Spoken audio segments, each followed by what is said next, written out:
नमस्कार दुनिया हालचाल को स्वागत करुछि मु संजय। आसंतु नजर पकाइबा वर्तमान मुख्य खबर उपरे।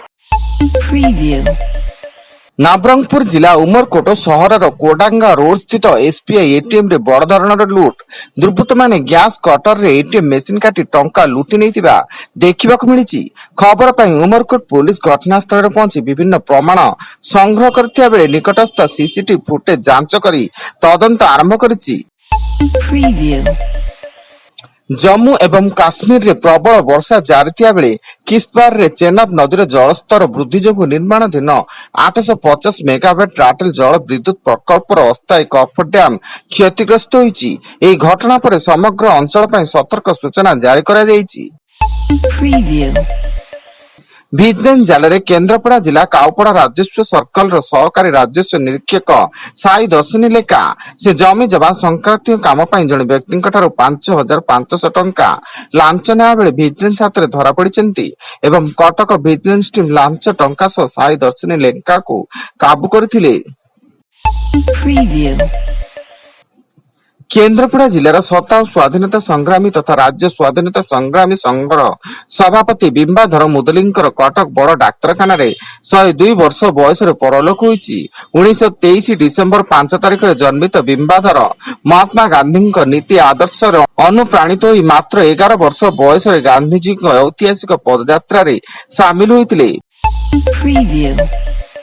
आसंता 25 उत्तर पश्चिम बंगोपसागर और पार्श्ववर्ती उत्तर ओडिशा एवं पश्चिम बंग उपर एक घूर्णिबलय सृष्टि होबार संभावना रही। यह उत्तर पश्चिम दिगरे गति करी उत्तर ओडिशा, पश्चिम बंग, झारखंड, उत्तर छत्तीसगढ़, पूर्व मध्य प्रदेश आड़क मुहाइब। फल राज्य में 30 तारिख जाए स्वाभाविक वर्षा एवं दक्षिण उपकूल में वर्षार परिमाण अधिक रहिबो। सरकारी अधिकारी और कर्मचारी यात्रा नियम को नहीं राज्य सरकार कड़ा निर्देश जारी करिसेंती। एणिकी राज्य बाहर को किंबा विदेश गस्तरे जिबाकु हेले अति कम रे 21 दिन पूर्व सक्षम कर्तृपक्ष अनुमति नेबा बाध्यतामूलक हेबो। एने राजस्व विपर्यय परिचालना विभाग पक्षरु विज्ञप्ति जारी होईछि। बालेश्वर जिला नीलगिरी घंच जंगल रे जड़े युवक बाघुणी सह लड़ी गुरुतर रही फकीर मोहन मेडिकल कॉलेज डाक्तरखाना भर्ती। से बिल रे चाष काम करुथिले। हल फिटाई देबारु दुईटी बलद गुहाल को न फेरी जंगल आड़ दौड़िथिले। सेमानंकु खोजिबाकु जाई युवक जनक घंच जंगल भितर को पसी जाइथिले। खोर्धा जिला जटणी रे घर पसी जड़े वृद्धा को अति विभत्स भाव हत्या एवं घटनास्थल रे पुलिस पहुंची तदंत आरंभ करिछि। विलंबित राति किछि दुर्बृत्त लूट उद्देश्य रे घरे पसिया बेले वृद्धा महिला जनक विरोध करथिले। श्री गुंडिचा मंदिर रे आड़प लीला शेष करी बाहुडिले महाप्रभु। श्रीमंदिर सिंहद्वार आगरे पहुंची 3 रथ। श्रद्धालु माने रथरूढ़ दारु ब्रह्म को दर्शन करुचंती। आज हरिशयन एकादशी तिथि रे प्रभु श्री बलभद्र, श्री जगन्नाथ, देवी सुभद्रा को रथ उपर सुनावेश कराजिबो। सेथिपई मंदिर प्रशासन पक्षरु जोरदार प्रस्तुति जारी। रायगढ़ जिला गुणपुर रामेश्वर शैवपीठ फेरिया बेले भारतश्यामहरा एक विद्युत खुंटे पिटिएला स्कूटी। फल स्कूटी रे 3 जनक मध्य 2 जनकर मृत्यु घटिया बेले अन्य जने गुरुतर भुवनेश्वर मेडिकल को स्थानांतर। मृतक 2 जन हेले गुणपुर नृत्य गुरु सस्मिता पंडा और ओडिया ऑडिटर शुभमनाथ दास।